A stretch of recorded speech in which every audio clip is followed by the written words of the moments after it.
하늘의 모든 신령한 복을 받은 자도로 이 땅을 살아가게 하시니 감사를 드립니다.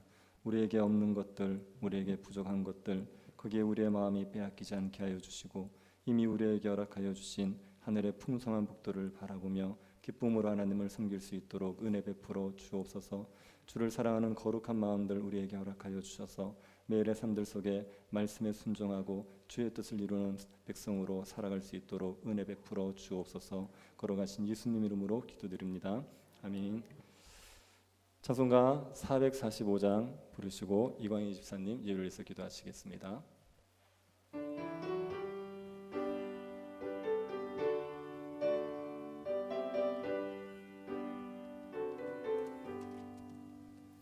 대산을 넘어 험곡에 가도 빛 가운데로 걸어가면 주께서 항상 지키시기로 약속한 말씀 변치 않네.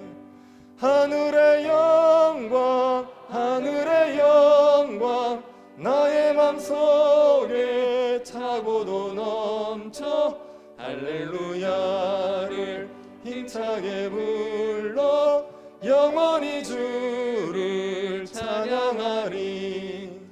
깜깜한 밤에 다닐지라도 주께서 나의 길 되시고 나에게 밝은 빛이 되시니 길 잃어버릴 염려 없네.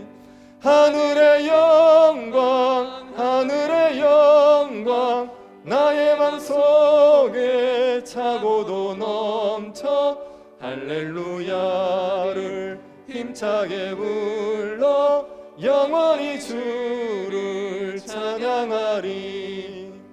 광명한 그린 마음의 바다 찬란한 천국 바라보고 할렐루야를 힘차게 불러 날마다 빛에 걸어가리. 하늘의 영광 하늘의 영광 나의 맘속에 차고도 넘쳐 할렐루야를 힘차게 불러 영원히 주를 찬양하리.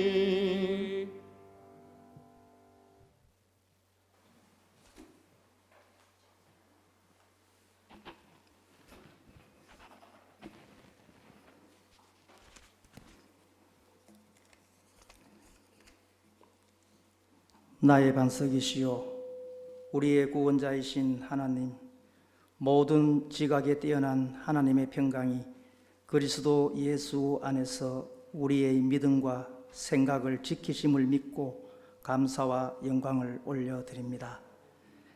죄로 말미암아 멸망을 받아야 했던 저희들을 크신 은총과 사랑으로 구원하여 주시고 하나님의 백성으로서의 삶을 살도록 인도해 주신 귀한 은혜에 감사드립니다. 지난 한 주간도 저희들을 은혜 안에 거하게 하시고 오늘 이 하루도 거룩한 성의를 허락하시어 주께 나와 예배드리며 신령한 교제를 통해 주님과 만날 수 있게 하시니 또한 감사드립니다.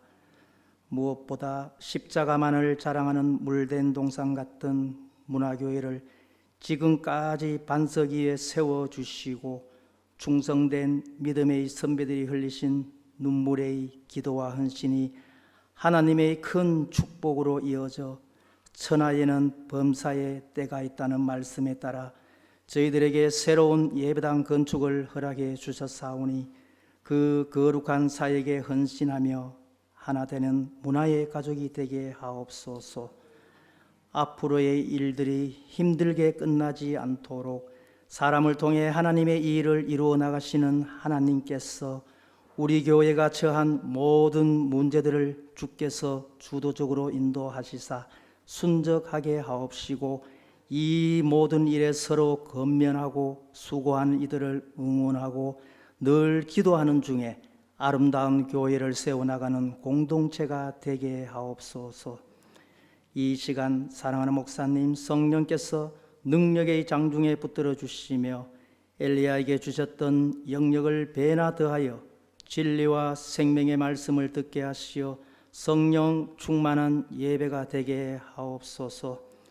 주께서 친히 세워주신 당의 위에 함께 하셔서 믿음의 본을 보이며 교회를 위하여 섬기는 종으로서의 자세를 가지고 모든 문제들을 잘 치리해 나갈 수 있도록 지혜를 더하여 주시옵소서. 보이는 곳보다 보이지 않는 곳에서 기도하는 자들과 땀 흘리며 수고하는 자들을 위로하시고 복의 복을 더하여 주시옵소서. 이 시간 함께 예배드리는 성도들 한 사람 한 사람마다 여호와의 은혜에 날마다 감사하는 일들로 가득 차기를 소원하며 예수 그리스도의 이름으로 감사하며 기도드립니다.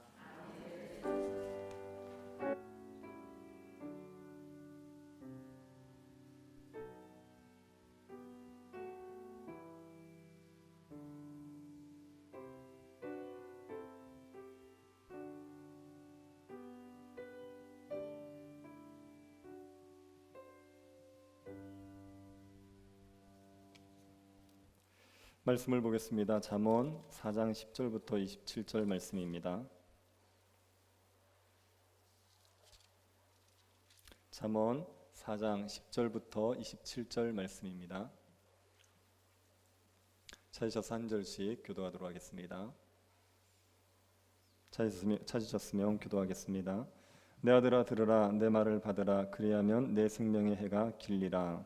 내가 지혜로운 길을 내게 가르쳤으며 정직한 길로 너를 인도하였은즉 다닐 때에 내 걸음이 곤고하지 아니하겠고 달려갈 때에 실족하지 아니하리라. 훈계를 굳게 잡아 놓치지 말고 지키라. 이것이 내 생명이니라. 사악한 자의 길에 돌아가지 말며 악인의 길로 다니지 말지어다. 그의 길을 피하고 지나지 말며 돌이켜 떠나갈지어다. 그들은 악을 행하지 못하면 자지 못하며 사람을 넘어뜨리지 못하면 잠이 오지 아니하며 불의의 떡을 먹으며 강포의 술을 마심이니라. 의인의 길은 돋는 햇살 같아서 크게 빛나 한낮의 광명에 이르거니와 악인의 길은 어둠 같아서 그가 걸려 넘어져도 그것이 무엇인지 깨닫지 못하느니라. 내 아들아 내 말에 주의하며 내가 말하는 것에 내 귀를 기울이라. 그것을 내 눈에서 떠나게 하지 말며 내 마음속에 지키라. 그것을 얻는 자에게 생명이 되며 그의 온 육체의 건강이 됨이니라. 모든 지킬 만한 것 중에 더욱 내 마음을 지키라. 생명의 근원이 이에서 남이니라. 구부러진 말을 내 입에서 버리며 삐뚤어진 말을 내 입술에서 멀리하라. 내 눈은 바로 보며 내 눈꺼풀은 내 앞을 곱게 살펴 내 발이 행할 길을 평탄하게 하며 내 모든 길을 든든히 하라. 좌로나 우로나 치우치지 말고 내 발을 악에서 떠나게 하라. 아멘.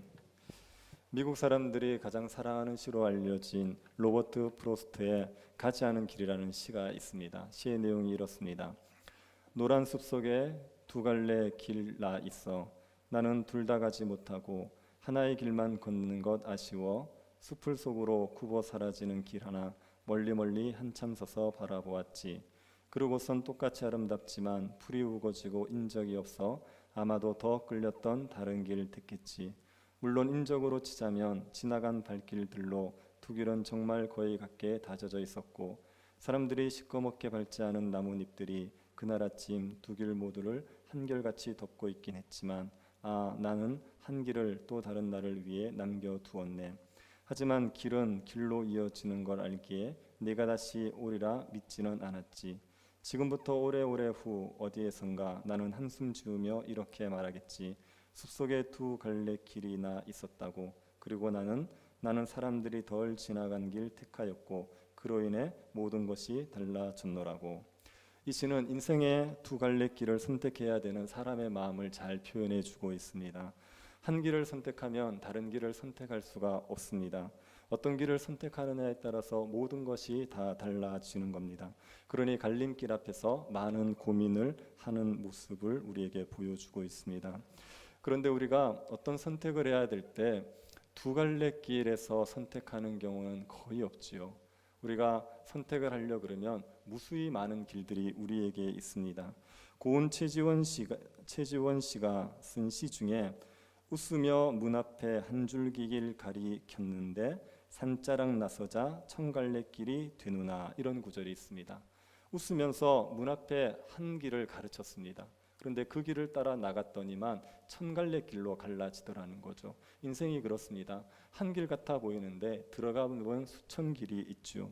저는 신학교를 가기 전에 신학교를 가면 무조건 목사가 되는 건 줄 알았습니다. 그래서 신학교 가면 당연히 목사 되는 것 이 한 길밖에 없는 줄 알았어요. 근데 신학교를 가보니까 정말 다양한 길이 있었습니다. 가면 목사가 될 수도 있지만 선교사가 될 수도 있습니다. 군목이 될 수도 있고 교목이 될 수도 있습니다. 총회 기관에서 일하는 기관 목사가 될 수도 있습니다. 신학 교수가 될 수도 있습니다. 그 안에서도 또 천갈래의 길이 있는 거죠. 그래서 인생은 두 갈래 길에서 고민하는 것보다 천갈래 길에서 고민하는 경우가 대부분입니다. 그런데 인생의 길이 천갈래 길이라 할지라도 그 길을 딱 둘로 나눌 수는 있죠. 아무리 많은 길이 있어도 딱 두 가지 길로 정리할 수 있습니다. 하나는 의인의 길이고 하나는 악인의 길입니다. 의인의 길은 하나님의 창조되심을 인정하고 그 하나님의 뜻을 따라 살아가는 길이지요. 악인의 길은 하나님의 창조되심을 인정하지 않고 자기 마음대로 살아가는 길입니다.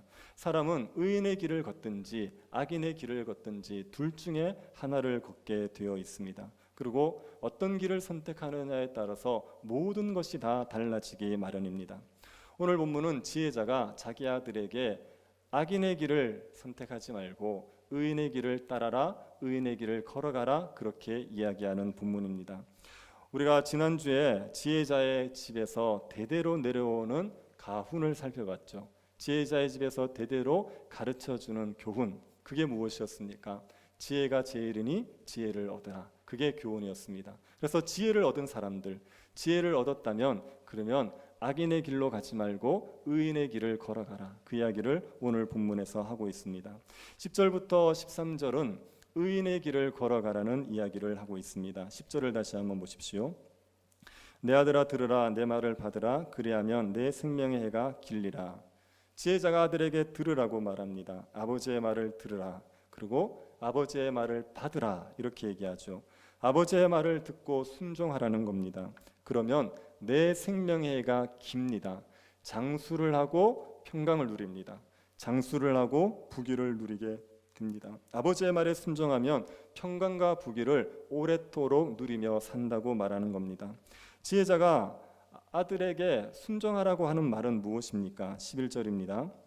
내가 지혜로운 길을 내게 가르쳤으며 정직한 길로 너를 인도하였은즉. 지혜자가 아들에게 지혜로운 길을 가르쳤습니다.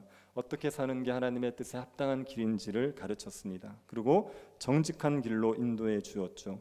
지혜자는 아들이 지혜로운 길, 정직한 길을 가도록 열심히 가르쳤습니다.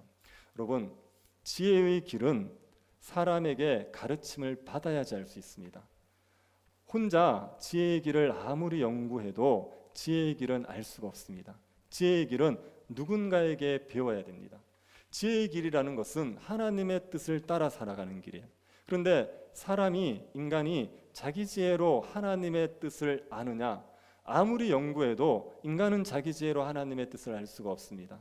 하나님의 뜻은 하나님이 계시를 해주셔야 돼요. 우리에게 이런 게 하나님의 뜻이라고 계시해 주셔야지 그래야 하나님의 뜻을 알 수가 있습니다. 그래서 하나님은 누군가를 통해서 우리에게 하나님의 뜻을 알려주십니다. 그러면 그 계시를 받은 사람들이 배워야 되는 거죠. 그것을 배워서 지혜의 길을 알게 되는 겁니다.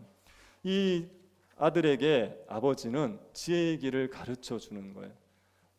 아버지도 누군가에게 배웠던 그 지혜의 길, 그것을 아들에게 가르쳐 주고 이 길을 걸어가라 이렇게 이야기를 하는 겁니다.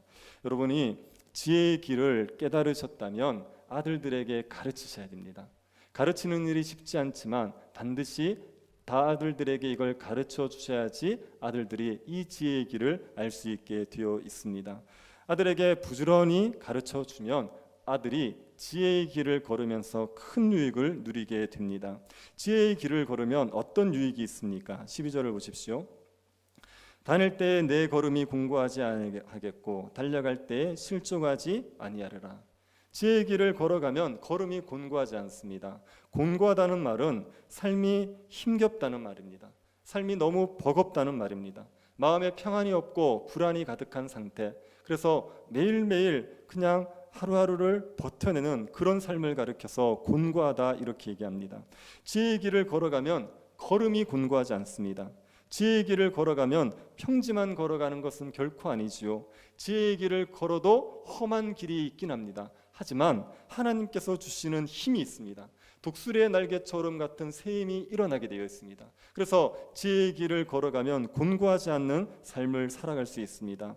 또 달려갈 때 실족하지 않습니다. 실족한다는 게 넘어진다는 얘기입니다. 달려가다가 실족하는 일이 인생에 얼마나 많습니까? 정말 잘 나가던 사람이었는데 한순간에 망해버리는 경우가 있지 않습니까? 한때 교회의 차세대 리더로 주목받던 사람이고 한국 교회를 이끌어갈 사람이라고 얘기했던 사람들이 넘어져 버리는 거죠. 그런 일들 우리가 비일비재하게 보지 않습니까? 그런데 지혜의 길을 걸으면 실족하지 않습니다. 지혜의 길을 걸으면 달려가도 실족하지 않을 수가 있습니다. 여러분의 자녀가 곤고하지 않은 삶을 살기를 원하십니까? 삶이 버겁고 힘들어서 죽지 못해 사는 그런 삶 말고 걸어가면서도 힘이 나는 그런 삶을 살기를 원하십니까? 그러면 지혜의 길을 가르치십시오. 어느 것이 하나님의 뜻에 합당한 삶인지를 가르치셔야 됩니다. 여호와를 경외하며 살라고 가르치기를 힘쓰셔야지, 그래야 여러분의 자녀가 곤고한 삶을 살아가지 않고 달려가도 실족지 않는 삶을 살아갈 수가 있습니다. 자녀들이 하는 일이 너무 잘 돼요. 그래서 용돈도 넉넉하게 줄 수 있고 막 그런 상황이라고 합시다. 한 가지만 마음에 안 들어요. 교회를 안 가요. 딴 건 다 괜찮은데 교회를 안 가요. 그런 자녀들을 인정하시면 안 됩니다. 잘하고 있다 인정하시면 안 됩니다. 그 길은 지혜의 길이 아닙니다. 그 길은 의인의 길이 아닙니다. 그렇게 가다가는 곤고해지는 날이 오게 되고요, 그렇게 가다가는 실족하는 날이 오게 됩니다. 그래서 그렇게 살아가면 책망을 하셔야 돼요. 그러면 안 된다. 네가 하나님을 예배하고 하나님의 뜻대로 살아가야 된다는 것을 강하게 가르쳐 주셔야 됩니다. 자녀가 세상적으로 잘 나가지 못할 수 있습니다. 하지만 하나님 앞에서 신실하게 살아가고 있다면요, 인정해 주셔야 됩니다. 세상적으로는 대단하지 않더라도 하나님을 예배하려고 하고 하나님의 뜻대로 살려고 발버둥 치고 있으면 잘 산다고 격려해 주고 그 길을 인정해 주셔야 되는 겁니다. 지혜의 길을 걸어가야 곤고하지 않고 지혜의 길을 걸어가야 달려가도 실족하지 않을 수 있습니다. 이 지혜의 길을 걷는 것은 꾸준한 노력이 필요합니다. 한번 걸었다고 해서 계속 갈 수 있는 거 아닙니다. 걸어가다가도 잊어버릴 수 있고요, 걸어가다가도 얼마든지 벗어날 수가 있습니다. 그래서 훈계를 굳게 잡아야 됩니다. 13절 한번 보십시오. 훈계를 굳게 잡아 놓치지 말고 지키라. 이것이 내 생명이니라. 훈계를 굳게 잡고 놓치지 말랍니다. 만약에 지혜의 길을 깨달았을 때 그때 그 길을 잊지 않기 위해서 애쓰셔야 됩니다. 하나님이 나에게 지혜의 길을 알려주셔서 그 길을 걸으면서 곤고하지 않고 달려가도 실족하지 않는 그 복된 길에 들어서셨다면, 그러면 그 길에서 벗어나지 않도록, 그 길을 잃어버리지 않도록 붙들기 위해서 애를 쓰셔야 됩니다. 여러분이 한때 신앙에 굉장한 열정이 있었을 때가 있을 수 있습니다. 하나님을 예배하기를 힘쓰고 날마다 말씀을 가까이 하고 하나님의 뜻대로 살려고, 거룩하게 살려고 굉장히 발버둥을 치셨을 때가 있을 수 있습니다. 그런데 그런 삶을 지금 잃어버렸다면요, 훈계를 놓쳐버린 겁니다. 하나님께서 여러분에게 가르쳐주셨던 그 진리를 굳게 붙들지 못하고 놓쳐버렸기 때문에, 그래서 지금은 그 길에서 벗어나고 있는 겁니다. 성도들이 은혜 받았다는 표현을 되게 많이 쓰지요. 어떤 예배 드렸어요, 제가 은혜 받았습니다, 그런 얘기 많이 씁니다. 그런데 은혜라는 것은요, 복음의 진리가 선명하게 깨달아지고 믿어졌을 때 우리에게 일어나는 감정입니다. 하나님의 말씀이 우리에게 이해가 되어지고 그리고 그 말씀이 마음에 딱 믿어지지 않습니까? 그때 우리에게 기쁨이 있게 돼요. 그걸 가르쳐서 은혜 받았다고 얘기하는 겁니다. 그런데 여러분, 그 은혜 받은 상태가 지속됩니까? 사라집니까? 사라지죠. 그거는요, 다른 걸 잃어버리는 게 아니라 깨달았던 그 진리를 잃어버리는 겁니다. 아니, 하나님이 예수 그리스도 안에서 나를 모든 죄를 용서하셨대요. 이 복음의 진리를 알고 났을 때 얼마나 기쁜지 모릅니다. 그런데 그 진리에 대한 감격이 사라진다고요. 그것은 진리에 대한 믿음이 희미해져서 그래요. 이게 훈계를 잃어버리는 겁니다. 훈계를 놓쳐버리는 겁니다. 말씀이 깨달아지고 말씀이 믿어져서 그 말씀 때문에 은혜를 누리고 계시면 그 말씀을 붙들기 위해서 애쓰셔야 되고 그 말씀에 따라 살아가기를 힘쓰셔야 됩니다. 그래야지 그 은혜를 지속적으로 누리면서 살아갈 수가 있습니다. 훈계를 놓치지 마십시오. 하나님의 말씀이 깨달아지는 걸 정말 가벼운 것으로 생각하시면 안 됩니다. 복음의 진리가 우리에게 받아들여지는 일은요, 굉장한 일입니다. 하나님을 체험하고 싶으시죠? 이 설렁은 뭐죠? 하나님을 체험하고 싶으시죠? 성령의 역사를 경험하고 싶으시죠? 다른 게 성령의 역사가 아니라 복음의 진리가 마음에 믿어지는 게 성령의 역사예요. 예수님 때문에 하나님이 나를 사랑하신대요. 내가 어떤 상황이 있든지 간에 하나님께서 나에게 모든 복을 다 주신 거래요. 이런 게 마음에 믿어지지 않습니까? 이게 성령의 역사예요. 그래서 그걸 받아들이면요, 우리가 복음의 은혜 가운데 얼마든지 살아갈 수 있습니다. 그런데 자꾸만 그것을 상실하는 겁니다. 왜요? 잊어버리니까. 말씀을 들었다가도 잊어버리고 세상의 이야기들을 자꾸 들으니까 그 말씀을 놓쳐버리는 겁니다. 그래서 여러분, 훈계를 굳게 잡고 놓치지 마시기를 바랍니다. 이것이 우리의 생명입니다. 말씀을 붙드는 게 우리가 생명을 누리며 살아가는 방식입니다. 그래서 이것을 놓쳐버리지 마시기를 바랍니다. 배우고 확실한 일에 거하십시오. 말씀을 배웠다면, 그것이 옳다는 걸 확신되었다면 그 길을 쭉 살아가십시오. 그러면 생명을 지속적으로 누리며 살아갈 수가 있습니다. 지혜자가 아들에게 의인의 길을 걸어라, 그 얘기를 먼저 했죠. 그와 함께 악인의 길을 걷지 말라, 이걸 또다시 반복하고 있습니다. 14절부터 17절이 악인의 길을 걷지 말라는 내용입니다. 14절 한번 보십시오.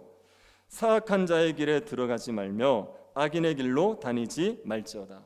사악한 자의 길로 들어가면 안 됩니다. 악인의 길로 다니지 말아야 됩니다. 사악한 자, 악인은요, 하나님에 대한 경외함이 없는 사람들이, 하나님을 경외하지 않는 사람들이 사악한 자, 악인들입니다. 하나님을 경외하지 않고도 다른 사람들에게 선을 행하면서 살 수 있지 않느냐? 그렇지 않습니다. 하나님을 경외하지 않으면 다른 사람에게 선을 행하는 사람들을 살아낼 수가 없어요. 그래서 하나님을 경외하지 않으면 포악을 행하게 되어 있습니다. 그래서 하나님을 경외하지 않는 자들이 사악한 자, 악인들입니다. 이 사악한 자의 길을 아예 피하셔야 됩니다. 15절 보십시오. 그의 길을 피하고 지나가지 말며 돌이켜 떠나갈지어다. 사악한 자의 길을 피했고 그 길로 지나가지도 말고 혹시 들어섰다면 돌이켜서 떠나가라, 이렇게 얘기하죠. 죄를 짓는 자리는 피하는 게 제일 좋습니다. 죄를 짓는 자리에는 안 가시는 게 제일 좋습니다. 우리는 죄에 대한 강한 명령력을 가지고 있는 존재들이 아닙니다. 원래 성령 받은 사람들이 죄를 이길 수 있지만 우리가 죄의 자리에 머물면서도 죄를 안 지을 만큼 그렇게 강한 사람들이 아닙니다. 그래서 피하는 게 제일 좋습니다. 술을 마시고 방탕하게 노는 자리는요, 안 가시는 게 제일 좋습니다. 불법의 자리에는 안 가시는 게 제일 좋습니다. 그것을 피하셔야지. 요셉이 그 보디발의 아내의 유혹을 뿌리치기 위해서 옷을 벗어 던지고 도망친 것처럼 죄의 자리에는 가지 않기 위해서 옷을 먼저 벗어 던지고라도 도망을 치시는 게 그게 제일 좋습니다. 그렇게 죄의 자리를 피하셔야 됩니다. 사악한 자들과 어울리다가는 사악한 자들에게 물들게 되었어요. 사악한 자들이 어떤 자들인지 한번 보십시오. 16절입니다. 그들은 악을 행하지 못하면 자지 못하며 사람을 넘어뜨리지 못하면 잠이 오지 아니하며. 사악한 자들은요, 악을 행하지 못하면 잠을 자지 못합니다. 사람을 넘어뜨리지 못하면 잠이 오지 않는 사람, 그런 사람들이 사악한 자예요. 사악한 자들은 악을 행할 궁리를 밤낮 없이 합니다. 그래서 악을 행하지 못하면 불편한 사람들, 악을 행하지 못하면 괴로운 사람들입니다. 아합이 나봇의 포도원을 자기의 정원으로 삼고 싶었습니다. 그래서 나봇에게 포도원을 팔라, 이렇게 얘기했는데 나봇이 하나님이 주신 기업을 내가 팔 수 없다라고 거절을 했어요. 이건 나봇이 말씀에 순종하려고 거절한 겁니다. 그 다음에 아합이 어떻게 하죠? 근심하고 답답해합니다. 나봇의 포도원을 빼앗아야 되는데, 그런데 그걸 못 빼앗으니까 근심하고 답답해하는 거예요.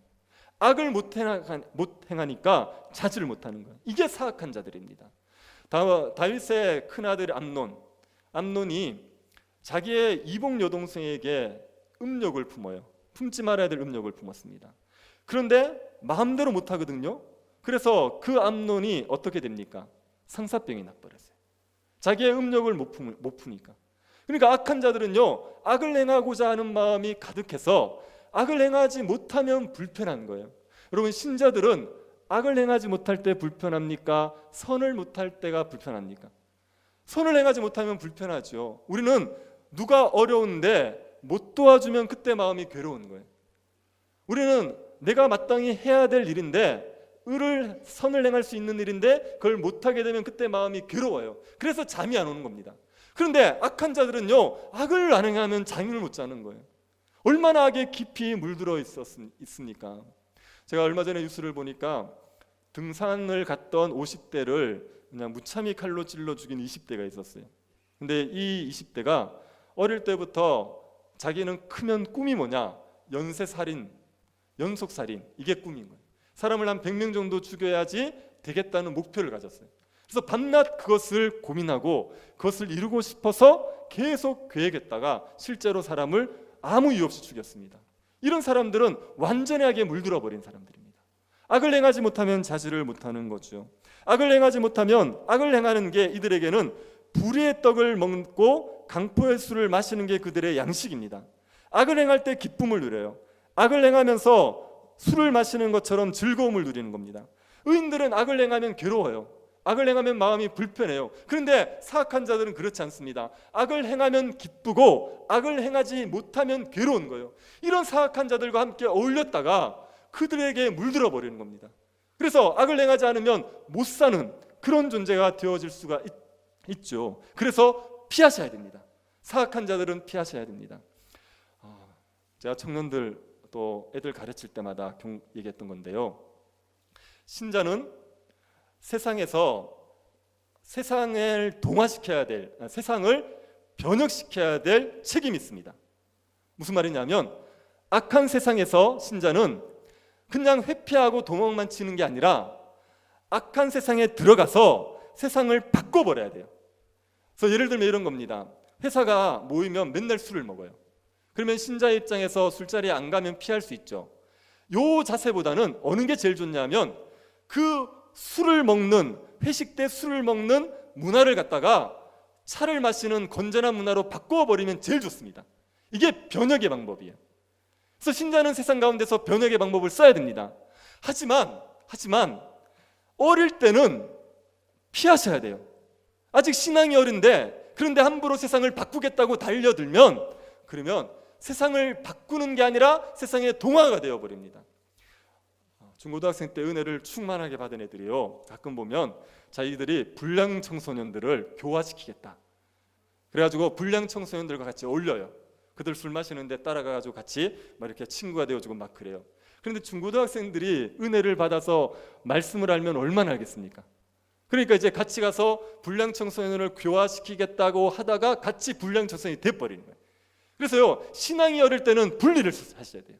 그리고 신앙이 성숙하고 하나님 앞에 청년이라고 얘기할 정도로 강해졌을 때 변혁을 하는 거지, 어릴 때는 피하셔야 됩니다. 술자리에 가서 술의 유혹을 못 이기시겠으면 안 가시는 게 최선입니다.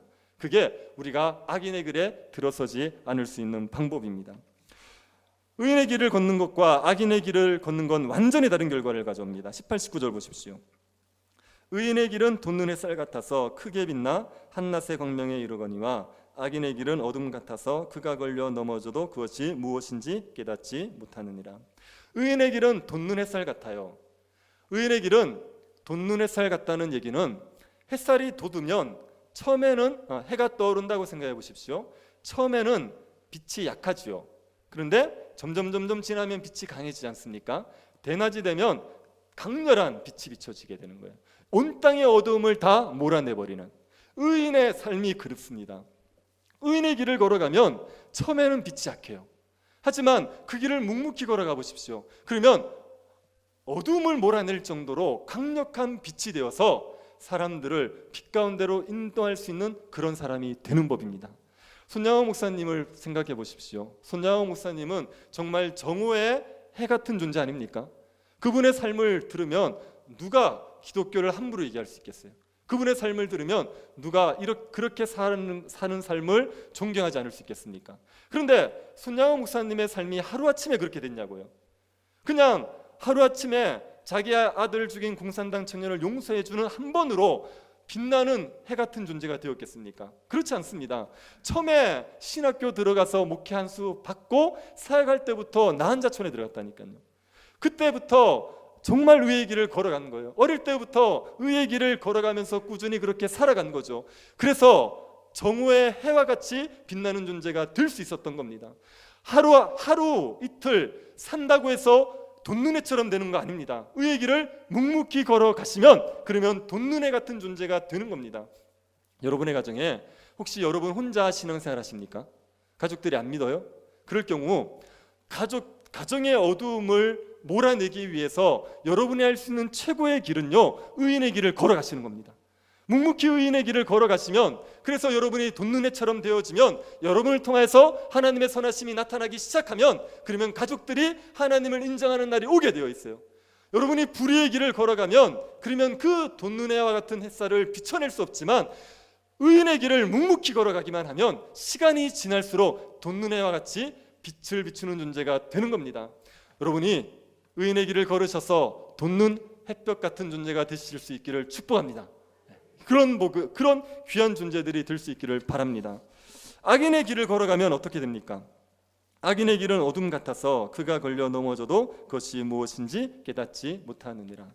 악인의 길은 어둠입니다. 악인의 길을 걸어가면 자기 앞에 뭐가 있는지도 모르고 어떻게 살아가야 되는지를 몰라요. 그래서 악인들은 길을 걸어가다가 자빠집니다. 자빠지는데 왜 자빠졌는지를 몰라요. 어디에 걸려 넘어졌는지를 몰라요. 달려가다가 실족을 하는데 무엇 때문에 실족했는지를 도저히 모르는 겁니다. 우리가 보면은 답이 보입니다. 하나님을 예배하지 않아요. 말씀도 읽지 않아요. 기도도 하지 않아요. 하나님의 뜻대로 살려고 애쓰지 않아요. 주일날 예배 딱 한 번 드리고 나면 그러면 일상은 불신자랑 똑같이 사는 겁니다. 그렇게 살아가다가 자빠졌습니다. 자빠진 이유가 뭡니까? 하나님을 경외하지 않으니까 그런 거 아닌가요? 하나님의 뜻대로 안 사니까 그런 거 아닙니까? 우리가 보면 답이 보인다고요. 그런데 악인들은 그 길이 어두우니까 왜 걸려 넘었는지를 모릅니다. 어디에 걸려 넘어졌는지를 몰라요. 그래서 넘어지고 자빠지는데도 불구하고 자기가 어떻게 해야지 그 길을 일어날 수 있는지 도무지 모릅니다. 악을 자꾸 행하면요, 우리의 삶이 깜깜해지게 되어 있어요. 깜깜해져서 어떻게 살아가야 되는지를 모르고 우리의 삶이 버겁고 곤고한 게도 왜 그런지를 모르고 정말 버거운 삶을 살아가게 되어 있습니다. 의인의 길을 걸어가셔야지 돋는 해와 같이, 돋는 햇볕같이 그렇게 빛을 드러내는 삶을 살아갈 수가 있습니다. 여러분이 악인의 길이 아닌 의인의 길을 걸어가실 수 있기를 바랍니다. 의인의 길을 걸어가기 위해서 우리가 뭘 해야 되느냐? 그 이야기를 23절부터 하고 있습니다. 23절 한번 보십시오. 모든 지킬 만한 것 중에 더욱 내 마음을 지키라. 생명의 근원이 이에서 남이니라. 우리가 의인의 길을 걷기 위해서 우리가 해야 될 일은요, 마음을 지키셔야 돼요. 마음을 지키시는 게 의인의 길을 걸어가는 데 있어서 우리가 힘써 해야 될 겁니다. 지킬 만한 것 중에 제일 지켜야 될 것은 우리의 마음입니다. 우리의 마음이 뭘 좋아하느냐에 따라서 우리의 삶은 다 달라집니다. 악을 좋아해 보십시오. 마음에 악을 좋아하면요, 어떤 위협을 하든지 어떤 유혹을 하든지 한두 번 그 사람을 의롭게 살게 만들 수 있지만 이 삶을 지속하게 할 수는 없어요. 마음에 악을 좋아하면 그 사람은요, 누가 뭐라 그래도 결국은 그 길을 가게 되어 있습니다. 여러분, 애들이 스마트폰을 굉장히 좋아하죠. 근데 여러분도 좋아하시죠? 유모땡땡 좋아하시지 않습니까? 이걸 보는 걸 좋아한단 말이에요. 이걸 보는 걸 좋아하는 마음을 가지고 있으면요, 한만 못 보게 해도 결국은 봐요. 어떤 수를 서서라도 봅니다. 제가 이거 몇 번 말씀드렸는데, 제가 예전에 중고등학생들 캠프를 갔거든요. 캠프를 갔는데 동아리 활동이 있었습니다. 그래서 애들이 각자 좋아하는 것을 이제 하게 만들어졌어요. 제가 담당했던 게 축구입니다. 제가 축구를 좋아하고 잘합니다. 의심의 눈으로 보지 마십시오. 제가 축구를 잘합니다. 그래서 이제 축구 동아리를 모았는데 그때가 겨울이었어요. 그래서 눈이 운동장을 다 덮어버려가지고 이게 제가 보니까 뛰기가 어려운 겁니다. 그래서 애들한테 물었어요. 축구할래? 그랬더니 모든 애들이 다 하겠대요. 그래서 하자 이래가지고 축구를 눈밭에서 했습니다. 근데 한 아이가 그 캠프를 오면서 운동화를 신고 오지 않고 슬리퍼만 신고 온 거예요.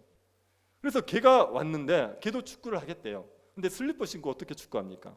가더니만 양발을 3개를 들고 와서 양발 3겹을 신었어요. 그리고 맨발로 눈밭에서 축구를 했어요.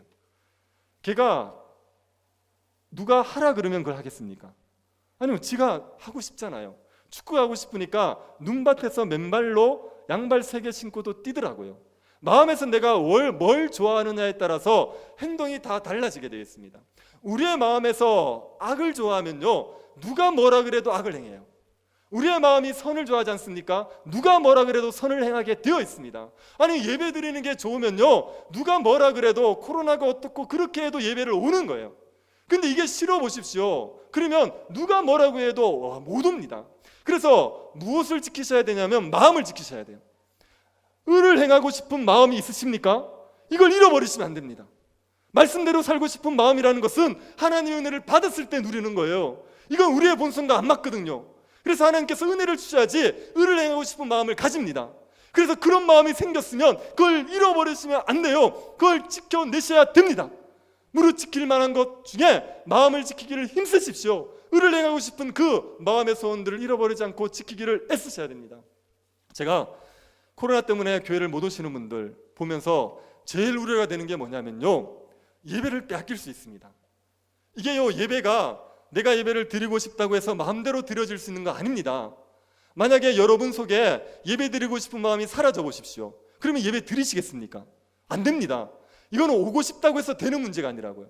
그런데 1년 반 가까이를 갖다가 예배를 안 드려요.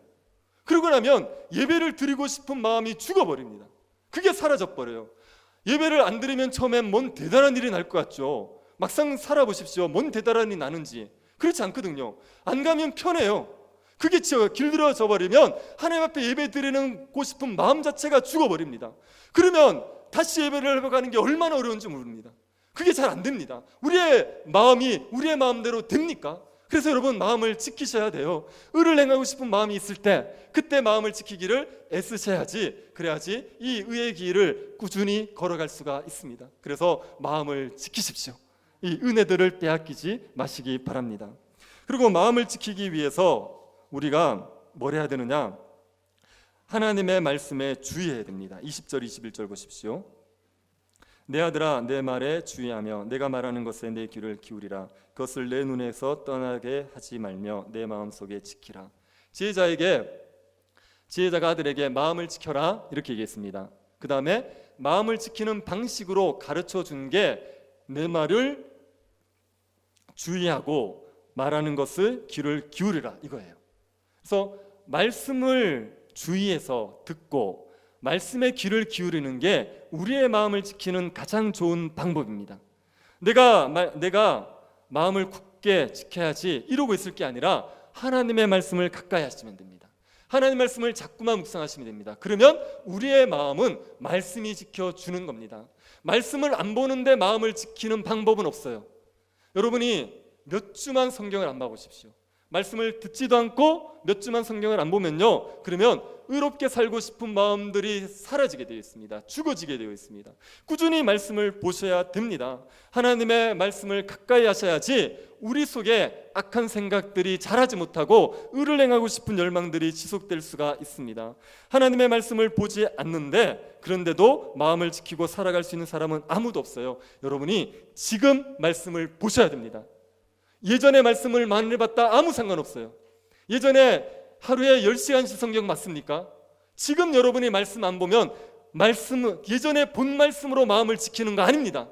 매일매일 하나님의 말씀을 묵상하시고 매일매일 말씀을 가까이 하셔야지, 그래야 말씀이 우리의 마음을 지켜주게 되어 있습니다. 그러니 지금 말씀을 가까이 하십시오. 말씀을 마음에 두십시오. 그리고 마음을 지키기 위해서 말과 눈과 행동을 조심하십시오. 24절 보십시오. 구부러진 말을 내 입에서 버리며 삐뚤어진 말을 내 입술에서 멀리하라. 말이라는 것이 마음에서 나옵니다. 마음이 구부러져 있으면 구부러진 말이 나옵니다. 마음이 삐뚤어져 있으면 삐뚤어진 말이 나와요. 그래서 말을 예쁘게 하려고 하기 전에 마음을 예쁘게 바꿔야 됩니다. 그런데 마음에서 말이 나오지만 말은 마음에 또 영향을 줍니다. 우리가 구부러진 말을 하고 삐뚤어진 말을 하면 그러면 우리의 마음도 구부러지고 삐뚤어지게 되어 있어요. 그래서 마음에서 말이 나오지만 말도 마음에 영향을 주기 때문에 말을 조심하셔야 됩니다. 구부러진 말, 삐뚤어진 말을 하지 마셔야지, 그래야지 마음을 지킬 수가 있습니다. 부부 사이에 자꾸만 험한 말을 하는 부부들이 있습니다. 그렇게 되면 서로 자꾸 마음이 삐뚤어져요. 그래서 마음이 점점 맞지 않게 됩니다. 그럴 때는 말을 바꾸는 것도 좋은 방법입니다. 부부의 아내와 남편에게 함부로 하던 것들을 이렇게 예의 바른 호칭으로 바꾸면 그러면 마음의 태도도 달라지게 되어 있어요. 그래서 말을 조심하는 게 그게 우리의 마음을 지키는 방법입니다. 저는 설교를 하고 성경 공부를 하고 나면 그러면 굉장히 경건한 마음들이 많이 일어나는 경험들을 많이 합니다. 왜요? 계속 얘기하잖아요. 하나님의 말씀을 계속 얘기하지 않습니까? 그러면 그 말이 영향을 줘서 그것 때문에 경건하게 살고 싶은 마음들이 자꾸 생겨나게 되는 거죠. 그래서 말을 삐뚤어지고 구부러진 말을 하지 마시고 은혜가 되는 말, 경건한 말, 하나님의 말씀을 자꾸만 반복하십시오. 그러면 마음을 지켜갈 수가 있습니다. 또 보는 것도 조심하셔야 됩니다. 25절 보십시오. 내 눈은 바로 보며 내 눈꺼풀은 내 앞을 곱게 살펴. 우리의 눈으로 무엇을 보느냐가 우리의 마음에 영향을 주지요. 매일매일 우리가 음란한 것을 봐보십시오. 그러면 우리의 마음에 음욕이 일어납니다. 포악한 일을 행하는 걸 자꾸 보게 되면 우리의 마음에 포악한 마음이 생겨나게 되는 겁니다. 아이들이 먹방을 되게 좋아하죠. 그래서 먹방 보면요 식욕이 안 생길 수 없습니다. 그래서 보는 게 우리의 마음에 영향을 주죠. 그러니 자꾸만 보는 걸 조심하셔야 됩니다. 땅의 것들을 자꾸 보시면은 그러면 땅에 대한 탐심이 생겨날 수밖에 없습니다. 좋은 집, 좋은 차, 좋은 옷 이런 것들을 자꾸 쳐다보고 있으면 그러면 그것을 갖고 싶은 마음들이 생겨나지요. 그래서 땅의 것들을 보지 마시고 위의 것들을 보십시오. 예수 그리스도를 보시고 하늘의 신령한 복들을 보시고 하나님을 보시려고 애쓰셔야 됩니다. 그게 마음을 지키는 방식입니다. 또 행동을 조심하는 겁니다. 26절 보십시오. 내 발이 행할 길을 평탄하게 하며 내 모든 길을 든든히 하라. 우리의 발의 길을 평탄하게 해야 됩니다. 발의 길을 평탄하게 한다는 것은 발로 길을 만든다는 말입니다. 길이 없는 산속에 사람들이 계속 길을 걸어가면 길이 생기게 됩니다. 그것처럼 우리가 똑같은 행동을 계속 반복하면 그게 우리의 길이 됩니다. 우리의 습관이 됩니다. 우리가 의의 길을 계속 걸어가면 그게 우리에게 의의 길이 되죠. 그래서 행동을 반복하는 것이 우리가 마음을 지키고 의를 행할 수 있는 좋은 방법입니다. 새벽 기도 오는 게 되게 힘드시지 않습니까? 근데 이것도 자꾸 반복하지 않습니까? 그러면 새벽 기도를 오는 것보다 안 오는 게 더 힘들어집니다. 새벽 기도를 안 오다가 오려 그러면 오는 게 힘들지요. 그래도 그 행동을 계속 반복하다가 보면 새벽 기도를 안 오면 마음이 너무 불편한 거죠. 그렇게 되게 되어 있습니다. 그래서 행동을 의의 길로 걸어가시는, 그러면 우리의 마음을 지켜낼 수가 있습니다. 하나님께서 우리에게 지혜를 주셨습니다. 우리가 악인의 길을 걷지 않고 의인의 길을 걸어갈 수 있도록 지혜를 주셨습니다. 하나님의 뜻이 무엇인지를 아시지 않습니까? 그래서 그 하나님의 뜻에 따라 살아가시기를 힘쓰십시오. 그러면 우리가 돋는 해처럼 빛나는 존재가 되게 되어 있습니다. 달려가도 곤비하지 않고 피곤하지 않고 실족하지 않는 존재가 됩니다. 그리고 하나님께서 우리에게 주시는 그 은혜들을 마음을 잘 지키기를 애쓰십시오. 말씀을 꾸준히 보시고 보는 것들을 절제하시고 하는 말들을 절제하시고 행동을 절제하셔서 이 마음을 지키시고 의의 길을 묵묵히 걸어가는 주의 백성들 될 수 있기를 바랍니다. 그래서 돋는 해와 같은 그런 빛나는 존재들 될 수 있기를 축복합니다. 하나님 아버지, 우리에게 지혜를 주셔서 무엇이 옳은 길인지를 알게 하여 주신 것을 감사드립니다. 예수 그리스도를 따라 살아가는 길이 지혜의 길이고 진리의 길인 것을 믿습니다. 이 길을 걸어가게 하십시오. 하나님의 말씀에 따라 복음을 위해서 살게 하시고 섬기는 삶을 살게 하시고 희생하고 나누는 삶을 살아낼 수 있도록 은혜 베풀어 주옵소서. 우리에게 말씀을 주시고 은혜를 주실 때 우리가 마음을 잘 지켜서 하나님의 은혜 가운데서 우리가 이 길을 묵묵히 걸어가며 돕는 해와 같은 존재 되게 하여 주옵소서. 걸어가신 예수님 이름으로 기도드립니다. 아멘. 네, 예배 마치고 임시당회가 당회실에서 있습니다. 자녀들 참석해 주시기 바랍니다. 그리고 예배당 새 교회당 건축을 위해서 저희들이 방향들을 성도들이 같이 공유를 해야 됩니다. 그래서 밴드나 게시판에 있는 것들 보시고 의견이 있으신 분들은 건축위원회에다가 말씀을 해 주시기 바랍니다. 그래서 우리가 어떤 교회당을 지어야 되는지 모든 성도들이 같이 마음을 모으는 그런 시간들을 가질 수 있게 되기를 바랍니다. 부흥 찬양하고 축도로 예배를 마치겠습니다.